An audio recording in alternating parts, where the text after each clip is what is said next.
మాకు పవన్ కళ్యాణ్ గారు ఉత్తరాంధ్రలో హ్మ్. చాలా అభిమానులు ఉన్నారు. హ్మ్. మనుషులు ఉన్నారు. హ్మ్. మంచి జన సైనికులు ఉన్నారు. మంచి ప్రజలు అక్కడ. హ్మ్. సో ఎమ్మెల్సీ అయిన తర్వాత నన్ను తీసుకుందాం అనుకుని నేను నేను సెలెక్ట్ చేసుకున్న రీజియన్స్లో ఉత్తరాంధ్ర రీజియన్ నేను సెలెక్ట్ చేసుకున్నాను. హ్మ్. నేను 2 సెలెక్ట్ చేసుకున్నాను. సరే పవన్ కళ్యాణ్ గారు ఏం చెప్తే దానికి వెళ్దామని ఆయన ఉత్తరాంధ్ర రీజియన్ సెలెక్ట్ చేసుకోమని చెప్తే అక్కడ మంచి ప్లేస్ ఏది ఎక్కువ మంది రీచ్ అవ్వాలి అనుకున్నప్పుడు హెచ్ఆర్లో పెట్టుకున్నాను. హ్మ్. సో హెచ్ఆర్ నుంచి మా కార్యక్రమాలు మొదలెడుతున్నాం. Okay sir. మొన్న వెళ్ళి అందరితో మాట్లాడొచ్చి అంటే ఏం చేయబోతున్నారు సార్ అక్కడ? ఇప్పుడు ఈశ్వరరావు గారిని ఒక ఆయన హ్మ్. ఆయన ఎమ్మెల్యే హ్మ్. ఆయన నేను కలిసి ఏం ఏం బెస్ట్ చేయగలం హ్మ్. అంటే మొన్న వెళ్ళినప్పుడు హెచ్ఆర్లో మడ్డు వలస అనే దీంట్లో హ్మ్. రిజర్వాయర్ నుంచి దానికి ఒక ఇష్యూ ఉంది. హ్మ్. దాని మీద కొంచెం దృష్టి పెట్టాము. హ్మ్. పెట్టాలి నేను హ్మ్. పెట్టాను. రేపు ఇంకా ఆయన కలవాలా నేను ఆయనతో కలిసి ఎలా చేయొచ్చు దాన్ని అటు అసెంబ్లీలో ఇటు కౌన్సిల్లో నేను హ్మ్. కౌన్సిల్ వైపు ఆయన అసెంబ్లీ వైపు మాట్లాడాలి. దానికి తగ్గ హ్మ్. ఫండ్స్ తెచ్చుకోవాలి. హ్మ్. అది కానీ అది మధ్యలో ఒక మడ్డు వలస విలేజ్కి వెళ్ళే దారిలో హ్మ్. ఒక వర్షం వస్తే road block 20 villages out of hmm. Connection వాళ్ళు అడిగారు. అలాంటివన్నీ చాలా ఇష్యూస్ ఉన్నాయి. హ్మ్. ప్రతి చోట ఉన్నాయి. ప్రతి ఊరికి ప్రతి కాన్స్టిట్యున్సీకి వందల సంఖ్యలో ఉంటాయి సమస్యలు. ఎక్కడో నార్త్ ఈస్ట్‌లో ఇలాంటివి విన్నాం గానీ, మన సైడ్ కూడా స్టిల్ ఉన్నాయి. ఉంది అసలు ఉంది వర్షం పడితే 20 ఉంది 20, విలేజెస్ 20 ఆగిపోయి. విలేజ్లు కట్ అయిపోతున్నాయి. హ్మ్. వాళ్ళు చూపించారు. హ్మ్. అంటే పవన్ కళ్యాణ్ గారు మాకు చెప్పింది ఏంటంటే మీరు ప్రజల్లో తిరిగితేనే సమస్యలు తెలుస్తాయి. హ్మ్. తెలిస్తేనే కౌన్సిల్లో మాట్లాడగలిగినా ఇంకెక్కడ మాట్లాడగలిగినా ఉంటుంది. హ్మ్. సో అందుకని అటు ఫోకస్ పెట్టాం. హ్మ్. సో అక్కడ నాకు ఒక కాన్స్టిట్యున్సీ ఒక ఆఫీస్ ఒకటి తయారు చేసి పెట్టుకున్నాను. హ్మ్. అక్కడి నుంచి ఎవ్రీ మంత్ ఒక 10 to 12 days హ్మ్. 2 పార్ట్లుగా ఫోకస్ చేసి అక్కడ ప్రజల్లో తిరుగుతా. హ్మ్. ఏం చేయగలుగుతాను? పార్టీ పరంగా ఏం చేయాలి? ఒక కౌన్సిల్ మెంబర్గా ఏం చేయగలను? వాళ్ళ సమస్యల్ని కౌన్సిల్ ఎలా ఓపెన్ చేసి తద్వారా వాళ్ళకి ఏం హెల్ప్ చేయగలం? ఇలాంటి ఆలోచనలు. అంటే మీ టర్మ్ మొత్తం కంప్లీట్ అయ్యేలోపు ఇలాంటివి ఎన్ని ప్లేసెస్ మీరు కవర్ చేయగలుగుతారు sir approximately? As many as possible. హ్మ్. అంటే ఒక చోట ఆగడం అన్ని అట్లా ఏమి అంటే ఉండదా? ఒక 100 సమస్యలు హ్మ్. హైలైట్ చేస్తే హ్మ్. కనీసం ఒక 20, 30 సమస్యలు పరిష్కరించబడిన చాలా అద్భుతం అనిపిస్తుంది నాకు. హ్మ్. అలాగే 100 సమస్యలు పరిష్కరించడానికి ప్రయత్నిస్తాం. హ్మ్. కనీసం 10 అంటే ఎగ్జాంపుల్ హ్మ్. ఒక 100 కాదు. హ్మ్. ఎన్ని వేలు కూడా ఉండొచ్చు. Yes sir. So maximum percentage హ్మ్. అవ్వటానికి ఏం కృషి చేయాలనేది ఆలోచిస్తాం. హ్మ్. సో ఈ పర్పస్ ఆఫ్ ఈ లైఫ్లో ఆ ఎమ్మెల్సీ తీసుకున్నందుకు ఏం ఇది చేయగలను మీరు ఒక్కరే చేస్తున్నారు సార్? మిగతా ఎమ్మెల్సీస్ కూడా చేస్తున్నారు? అది మిగతా వాళ్ళ గురించి ఆలోచించను. ఓకే. ఇంకొకళ్ళ ఇంకొకళ్ళు చేస్తారా చేయరా అనేది నేను ఆలోచించట్లేదు. ఎందుకంటే ఒక ఎమ్మెల్సీగా ఇచ్చినప్పుడు అది నాకు ఈ పొజిషన్ క్రియేట్ చేసిన పార్టీకి కానీ పార్టీ ప్రెసిడెంట్కి కానీ ప్రజలకు కానీ మనం ఏం చేయాలనేది ఆలోచిస్తాం తప్ప హ్మ్. మిగతా ఎమ్మెల్సీలు చేస్తారా చేయరా చేసేవాళ్ళు ఉన్నారు. కొంతమంది ఎమ్మెల్సీలు అద్భుతంగా చేసిన వాళ్ళు ఉన్నారు. ఇంకా ఎమ్మెల్యేలు కూడా అద్భుతంగా చేసిన వాళ్ళు ఉన్నారు. కొంతమంది ఆ పదవి తాలూకు ఎంజాయ్మెంట్ ఆ ప్రోటోకాల్స్ ఆ హంగు ఆర్బాటాన్ని ఎంజాయ్ చేస్తూ సైలెంట్గా అయిపోయిన వాళ్ళు ఉన్నారు. సో బాధ్యత అయితే ప్రతి వాళ్ళు తీసుకోవాలని నా పర్సనల్ ఫీలింగ్. అంటే యూజువల్‌గా పొలిటీషియన్‌లో ఆ స్పేస్‌లో ఉన్నోళ్ళలో నేను చాలా మందిలో గమనించిందేంటంటే, ఎక్కడో పవన్ కళ్యాణ్ గారికి ఇట్లా ఒకళ్ళిద్దరికి తప్ప చాలా మందికి ప్రజలకి ఒక ప్రాబ్లమ్ ఉంది అంటే దాని మీద అవేర్‌నెస్ కల్పించేంత ఇన్ఫర్మేషన్ వాళ్ళ దగ్గరే లేదు. లీడర్స్‌కి అవేర్‌నెస్ లేదు. ఇలాంటి టైంలో మీరు ఈ స్టెప్ అనేది చాలా బిగ్ స్టెప్ అనిపిస్తుంది సార్ నాకు. అంటే లైక్ అడిషనల్ బ్యాగేజ్ గదా! అదే కదా పని. హ్మ్. అది అడిషనల్ ప్యాకేజ్ ఎలా అవుతుంది? హ్మ్. అందులో చేయాల్సిన పని అది కదా. హ్మ్. ఎమ్మెల్సీలన్నా ఎమ్మెల్యేలన్నా హ్మ్. ప్రజల సమస్యల్ని వెళ్ళి స్పాట్లో సాల్వ్ చేసేవి కొన్ని ఉంటాయి. హ్మ్. చాలా చిన్న ఎగ్జాంపుల్ ఈ మధ్య కాలంలో నేను హెచ్చర్లలో ఒక పాప హ్మ్. షీఈ్ హార్డ్లీ 21 years ఉంటుంది. హ్మ్. ఆ పాపకి ప్యాంక్రియాటిటిస్ ఓకే. ఇష్యూ ఉంది. హ్మ్. సో ఆ అమ్మాయికి కంట్రోల్ చేయాలి. హ్మ్. అమ్మాయికి ట్రీట్మెంట్ లేదు. హ్మ్. But she need to use medicines. హ్మ్. నెలకి 5,000 అవుతాయి. హ్మ్. అమ్మాయి ఎలాగా అమ్మాయికి ఉద్యోగం చేయాలని ఉంది. సో అదేదో ట్రై చేస్తున్నాం. హ్మ్. అపార్ట్ ఫ్రమ్ దట్ ఆ పాపకి నెలకి 5,000 రూపాయలు కావాలి. ₹5,000 ఇవ్వాలి. హ్మ్. గవర్నమెంట్ అంటే ₹5,000 ఫండ్ చేయగలిగారు. హ్మ్. అది ఒక ఎమ్మెల్సీ హోదాలో నేను అమ్మాయికి ఒక లెటర్ ఇవ్వగలిగితే, నేను ముందు ఫస్ట్ అర్జెంట్‌గా ఒక 2 నెలలకు సరిపడే మెడిసిన్స్ ఇచ్చి, హ్మ్. వితిన్ 40 డేస్‌లో మళ్ళీ ఎళ్లి, ఆ అమ్మాయికి అక్కడ లోకల్‌గా ఉండే ఒక హాస్పిటల్. మెడికల్ హ్మ్. వర్గాల ద్వారా ఆరోగ్య శాఖ తోటి కన్సల్ట్ చేసి, ఆ పాపకి మంత్లీ మెడిసిన్స్ డైరెక్ట్‌గా ప్రభుత్వం సప్లై చేయండి. హ్మ్. అలాంటి చేసేటువంటి మెకానిజం ఉంది. హ్మ్. దాన్ని యూజ్ చేయాలి. ఓకే. మనకెందుకులే వదిలేయకూడదు. సో, ఆ పాప యూజ్ చేసింది. హ్మ్. ఆ యూజ్ చేసే ప్రాసెస్‌లో ఒక స్ట్రేంజ్ ఎక్స్‌పీరియన్స్ అయింది. హ్మ్. ఎవరో అన్నారు, "ఏవండీ ఆ అమ్మాయి వాళ్ళ అమ్మా, నాన్న వైసీపీ హ్మ్. పని చేశారంట. హ్మ్. చేయాలా వద్దా మీరు ఆలోచించండి" అని మనోళ్ళు చెప్తున్నారు కొంతమంది. హ్మ్. ఇక్కడ వైసీపీయా, టీడీపీయా, జనసేన కాదు. అనారోగ్యంతో ఉన్న ఒక ఆడపిల్ల. హ్మ్. ఎగ్జాక్ట్‌లీ. ఆ పాపకి మనం ఏం చేయగలం? "నువ్వు వైసీపీలో ఉన్నావా?" అని ఎందుకు అడుగుతా నేను? హ్మ్. అసలు అలాంటి ఆలోచనలే పెట్టుకోవద్దు. హ్మ్. వైసీపీలో ఉన్న ఎవరన్నా మనుషులు వాళ్ళు. మన వరకు మనం ఏం చేయగలగాలి అది ఆలోచించాలి తప్ప హ్మ్. అని ఇమ్మీడియట్‌గా లెటర్ రాసి ఇచ్చాను. అండ్ అమ్మాయికి ఇప్పుడు మెడిసిన్స్ వెళ్తున్నాయి. అంటే ఇప్పుడు నాకొక డౌట్ సార్. యూజువల్‌గా ఆరోగ్యశ్రీ దీనిలో ఒక లిస్ట్ ఆఫ్ డయాగ్నోస్టిక్స్ సంబంధించినవి ఉంటాయన్నమాట. ఇప్పుడు మీకు ఒక కొత్త టాస్క్, కొత్త ఛాలెంజ్ మీకు ఎదురైంది. ఆ పాపకి సంబంధించిన ప్యాంక్రియాటిక్స్ అనేది. ఇప్పుడు ఫర్దర్‌గా అది స్టేట్‌లో ఎంతమందికి ఉందో మనకు తెలీదు. ఇప్పుడు ఒక సర్వే లాంటిది కండక్ట్ చేసి ఒక 2%కో, 3%కో ఉంటే దాన్ని కూడా ఇంక్లూడ్ చేసే ఛాన్సెస్ ఉంటాయా ఫ్యూచర్‌లో అంటే ఇలాంటి కొన్ని గవర్నమెంట్ తరఫు కొన్ని నుంచి? దీర్ఘమైన వ్యాధులకి హ్మ్. ఎంతో కొంత ఇస్తారు తప్ప హ్మ్. ఇది ఎవరు బట్ ప్యాంక్రియాటిస్ అనేది ఒక సుదీర్ఘ రోగం కాదు. అది హ్మ్. సుదీర్ఘ రోగమే తప్ప అంటే జబ్బు అది. దానికి మెడిసిన్స్ రావాలి. హ్మ్. కానీ వాళ్ళు ఏమి ఇన్యాక్టివ్‌గా ఉంటారు. యాక్టివ్‌గా ఉంటారు. సో, హ్మ్. ఆ పాపకి ఏంటంటే ఏదో ఒక కలెక్టర్ గారితోనో అతను హ్మ్. కన్సర్న్ అక్కడ ఉన్న ఇండస్ట్రియలిస్ట్‌లతో మాట్లాడి హ్మ్. ఆ హెచ్ఆర్‌లో చుట్టుపక్కల ఏదైనా ఒక జాబ్ ఇప్పించామనుకోండి. హ్మ్. ఓ 25,000 20,000 అమ్మాయికి హ్మ్. సాలరీ రాగలిగితే షీ హ్మ్. Can sustain by her self అని. యెస్. హ్మ్. దానికోసం అసలు ట్రై చేసేది. హ్మ్. సూపర్. సో, లైక్ ఉదాహరణకు కిడ్నీ సమస్యలాగా వాళ్ళు వీక్ అయిపోవడం, పని చేయలేకపోవడం అది అలాంటిదేమి అంతే ఉండదు. కాదు. ఇది అదే ఇది ఓకే. ప్యాంక్రియాటిస్ అనేది ఇట్స్ హ్మ్. మెడికేషన్ వాడితే ఫర్ ఎవర్ అలాగా చాలా కాలం కంట్రోల్డ్. పాటు బతుకుతారు. హ్మ్. చక్కగా ఉద్యోగాలే చేసుకోవచ్చు. హ్మ్. ఐ డోంట్ నో మరి వాళ్ళు పిల్లల్ని కనగలిగే ఇది ఉంటుందో లేదో నాకైతే డీటెయిల్ తెలియదు కానీ hmm. They can live normal life. Hmm. Proper medications. Hmm. అలాంటివి చాలా ఉన్నాయి. హ్మ్. అలాంటి ప్రభుత్వం చేసేటువంటి కార్యక్రమాలు ఎన్నో ఉన్నాయి. అవన్నీ హ్మ్. ఈ ఎమ్మెల్సీలు, ఎమ్మెల్యేలు వీళ్ళందరూ తెలుసుకోవాలి. హ్మ్. అంటే అంత ఫోకస్‌గా పెట్టగలిగితే చాలా మందికి ఉపయోగపడుతుంది. హ్మ్. అది. అంటే యూజువల్‌గా సార్ ఎక్కడ ఏ ఊర్లోకెళ్ళినా సరే చిన్న చిన్న ఊర్లోకెళ్ళినా, కాన్స్టిట్యున్సీలకెళ్ళినా కలెక్టర్ గారికి అర్జీ పెట్టుకున్నాం అది ఇది అంటారు. సో, మీరు గ్రౌండ్ లెవెల్ వరకు తిరిగే కంటే కూడా బ్యూరోక్రాట్స్ దగ్గరికే చాలా కుప్పలు కుప్పలుగా వచ్చి పడుతూ ఉంటాయి సమస్యలు. అవి మీ వరకు ఫార్వర్డ్ అవ్వవంటారా? ఇప్పుడు అందుకనే కదా పవన్ కళ్యాణ్ గారు జనవాణిని పెట్టింది. హ్మ్. కొన్ని అక్కడ పెరిగిపోయో లేకపోతే సరిగ్గా అక్కడ రియాక్షన్ అవ్వకో రెస్పాండ్ అవ్వకపోతే హ్మ్. జనవాణికి వస్తే జనవాణి నుంచి మేము చేసాం. అధికారం లేనప్పుడు కూడా జనవాణి పెట్టాం. కన్సర్న్ డిపార్ట్మెంట్స్‌కి లెటర్స్ రాసాం. హ్మ్. కొన్ని అయినియి, కొన్ని అవ్వలా. హ్మ్. ఇప్పుడు అధికారంలోకి వచ్చాం కాబట్టి ఇంకా బాగా అవుతున్నాయి. హ్మ్. సో, అలాగే మా దగ్గర డైరెక్ట్‌గా వచ్చిన వాళ్ళు కూడా చాలా మంది ఉంటారు. హ్మ్. చేస్తా ఉంటాం. హెల్ప్ చేస్తాం. Super. Part of the life అది. పార్ట్ ఆఫ్ ద ప్రాసెస్ అది. హ్మ్. అదే విధంగా ఇప్పుడు నా దృష్టికి వచ్చినప్పుడు నేను కూడా డైరెక్ట్‌గా కలెక్టర్‌నో లేకపోతే కన్సర్న్ అధికారులను అడగొచ్చు. ఏదడిగినా వాళ్ళకి ఏం చేయగలుగుతావు? హ్మ్. ఇలా ఇష్యూ ఉంది. దీన్ని ఎట్లా సాల్వ్ చేయాలి? వాళ్ళతో హ్మ్. కూర్చుంటే ఈవెన్ బ్యూరోక్రాట్స్ అనండి, ఎంప్లాయీస్ అనండి వాళ్ళు మనుషులే కదా! హ్మ్. వాళ్ళు ప్రాపర్‌గానే మంచిగానే స్పందిస్తారని నా హ్మ్. ఉద్దేశం. సార్ ఇంకొకటేంటంటే సార్ ఇప్పుడు కొన్ని కాంబినేషన్స్ హిస్టారికల్‌గా మిగిలిపోతాయి.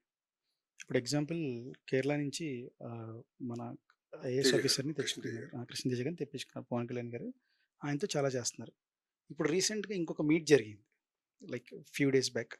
హైడ్రా కమిషనర్ రంగనాథ్ గారితో. రంగనాథ్ గారు. అవును. సంథింగ్ ఏమన్నా ఏపీలో ఒక అది నాకు స్టాట్యుటరీ తెలీదు. బాడీ కోసం ట్రై చేస్తున్నారా? లేదంటే ఆయన్నే పార్టీలోకి తీసుకుంటున్నారా సార్? రంగనాథ్ గారు ఇంకా యాక్టివ్ ఆ! సర్వీస్‌లో ఉన్నారు కదా! హైడ్రా కమిషనర్‌గా చేస్తున్నారు సార్. కమిషనర్ చేశారు. మేబీ నాకైతే అందరికి ఆ విషయంలో తెలంగాణకి మంచి హ్మ్. ఆఫీసర్ ఉన్నట్టు. ఎందుకంటే ఎంక్రోచ్‌మెంట్స్, ఇల్లీగల్ ఆక్యుపేషన్స్ చాలా ఉన్నాయి మన స్టేట్‌లో కూడా. హ్మ్. రంగనాథ్ లాంటి వ్యక్తి మరి ఆయన నిజంగా పవన్ కళ్యాణ్ గారు ఏ ఉద్దేశంతో కలిసారో, ఆయన ఎందుకు కలిసారో పవన్ కళ్యాణ్ గారు ఎందుకు నాకు నేను అడగను పవన్ కళ్యాణ్ గారిని. హ్మ్. అందరిలాగే మీరైతే మీరు ఊహించినట్టు నేను కూడా అలాంటి ఒక వ్యక్తి ఉంటే, అలాంటి వ్యక్తిని ఒక అస్త్రంలాగా వాడొచ్చు కదా! హ్మ్. ఎవరైతే ఇల్లీగల్‌గా ఆక్యుపై చేశారో ఆ విషయంలో అలాంటి వ్యక్తి దొరికితే మనకి మన స్టేట్‌లో గనుకుంటే హ్మ్. పవన్ కళ్యాణ్ గారు అవనండి, చంద్రబాబు నాయుడు గారు అవనండి హ్మ్. డెఫినిట్‌గా అలాంటి వ్యక్తుల సర్వీస్ వాడతారు. చాలా ఫియర్‌లెస్ పర్సన్ కదా సార్. అసలు ఎవరికి హ్మ్. భయపడరు ఆయన. ఆయన హ్మ్. గురించి మంచి ఇమేజ్ ఉంది. లేదా ఆయనకి ఎంత ప్రెజెస్ వచ్చుంటాయి. హ్మ్. తెల్లారి లేస్తే. కరెక్ట్. గుడ్ ఆఫీసర్స్ వీళ్ళందరూ. Yes. Krishnateja garu, Hmm. Ranganath garu, they are certain beautiful officers ఉన్నారు.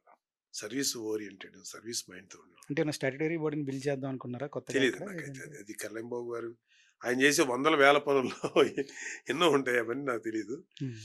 మేబీ ఒకవేళ మీరందరూ అనుకున్నట్టు అది నిజంగా ఏదన్నా ఆయన సర్వీసెస్ వాడుకోవాలనుకుంటే మాత్రం ఒకవేళ అదే కరెక్ట్ అయితే I'm happy for that. Hmm.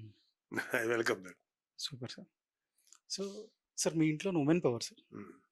యూజువల్గా నిహారిక గారు ప్రొడ్యూసర్, అలాగే ఉపాసన గారు ఒక టైప్ ఆఫ్ మినీ కాంగ్లోమిరేట్ లాగా ఆవిడ అనుకోవచ్చు. ఉపాసన బిగ్ సైజ్ ఏమంటారు దాన్ని, కాంగ్లోమిరేట్ లాగా entrepreneur. Entrepreneur. Hmm. Apollo hospitals one అవును. ఆఫ్ ది ఇంపార్టెంట్ అవును కీ సార్. పర్సన్ అమ్మాయి. చాలా వాటిలో చేస్తుంటారు. సేమ్ టైం నిహారిక, మా అన్నయ్య సుస్మిత, ఆవిడ కాస్ట్యూమ్ చిన్న పాప, డిజైన్స్ మా అన్నయ్య చిన్న అమ్మాయి, అందరూ they are into different business ఉన్నారు. సో ఈ ఉమెన్ పవర్ గురించి ఏం ఏం డిఫైన్ చేస్తారు సార్ మీ ఇంట్లో ఉమెన్ పవర్ గురించి? ఈవెన్ లావణ్య గారు కూడా Lavanya Films. She's an actress. Hmm. అంటే నాకేంటంటే when it comes to women, they are equally important for the country. Hmm. దేశం యొక్క సంపదలో వాళ్ళ భాగం ఉండాలి, Hmm. వాళ్ళ షేర్ ఉండాలి, వాళ్ళ కంట్రిబ్యూషన్ ఉండాలి. Hmm. ఇళ్లలో కూర్చోబెట్టేసి నువ్వు ఇంటికే పరిమితం అని ఉండకూడదని నా ఫీలింగ్. Hmm. ఆడపిల్లల్ని they are part of the Hmm. ఈ జాతీయ ఉత్పత్తిలోను లేకపోతే జాతీయ దీంట్లో వాళ్ళు భాగస్వాములు కావాలి. Hmm.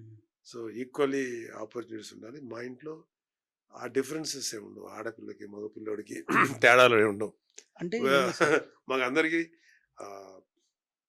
అలాగే మా ఆడపిల్ల కూడా చాలా చాలా గట్టి, ఎలాగా పైకి రావాలి, ఎలా చేయాలి, మేము ఎట్లాంటి టైప్ ఆఫ్ ప్రొఫెషన్స్ ఎన్నుకోవాలి, ఎలాగ దాన్ని ముందుకు వెళ్ళాలి, అలాంటి మంచి ఆలోచనలతో ఉండే ఆడపిల్లలే. So we're happy for such women power. As a ప్రొడ్యూసర్గా మీరు చాలా లోతుపాట్లు చూశారు. ఇప్పుడు నిహారిక గారు కానీ చరణ్ గారు కానీ వీళ్ళు కూడా ప్రొడ్యూసర్స్గా టర్న్ అయ్యారు. వాళ్ళకి ఎప్పుడన్నా కంగారు పడ్డారా వాళ్ళ ఫీల్డ్లోకి వెళ్తున్నప్పుడు మీరేమన్నా? లేదంటే ఏమైనా సజెషన్ కానీ చేశారా సార్ మీ అనుభవాన్ని? నేను కంగారు పడతాను కానీ వాళ్ళైతే ఇంతవరకు కంగారు పడలే ఎప్పుడు. నిహారిక కానీ, హనీ కానీ, అంటే సుస్మిత కానీ, చరణ్ బాబు కానీ వాళ్ళంతా కంగారు పడేటువంటి పరిస్థితి లేదు. ఎందుకంటే they know how to do.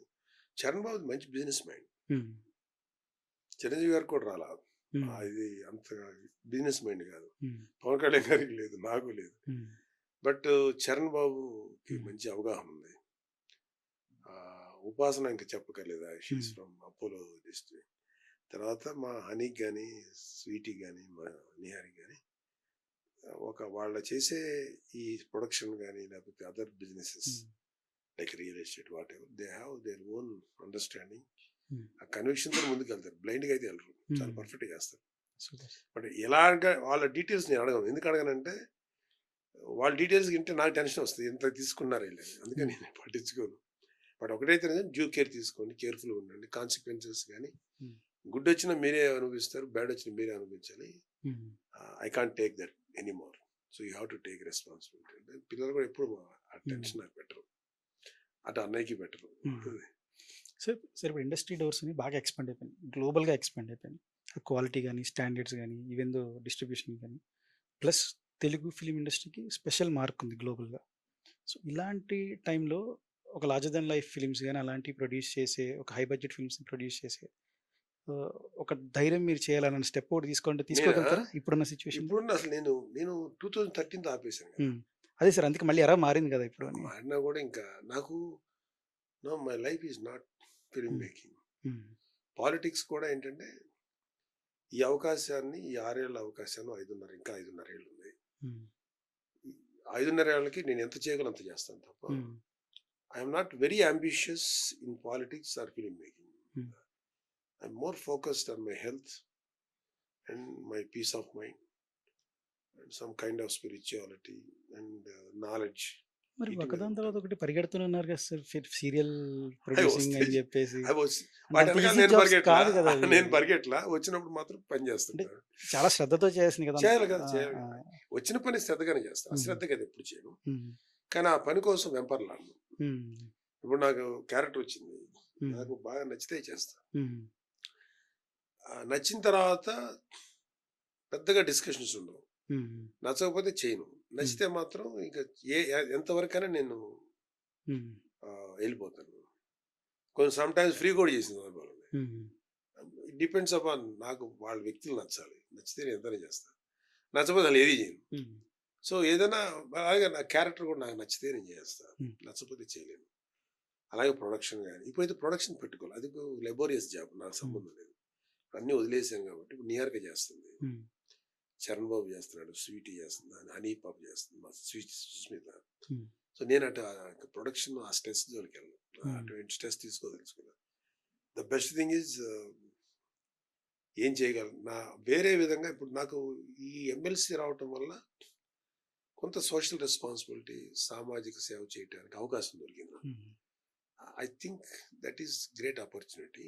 అది కూడా రాబోయే 5 ఏళ్ళు ఖచ్చితంగా చేస్తాను. హ్మ్. పర్ఫెక్ట్గా చేస్తాను. అలాగే రాబోయే 5 ఏళ్ళు పార్టీ కోసం నేను ఎంతవరకు చేయగలను అంతవరకు నా నా హెల్త్, నా ఇది ఎంత సహకరిస్తుందో అంతా చేస్తాను. ఇదంతా కూడా మాకు ఒక రెస్పాన్సిబుల్ లీడర్ మాకున్నాడు పవన్ కళ్యాణ్ గారు. ఆయన హ్మ్. కోసం చేస్తాం అంతే. నాకు వ్యక్తిగతంగా అయితే నా పర్సనల్ లైఫ్ నాకు మోర్ ఇంపార్టెంట్. హ్మ్. ఈ లైఫ్ అయిపోతే ఇంకో లైఫ్ నేనేమి ఎక్స్పెక్ట్ చేయట్లేదు. హ్మ్.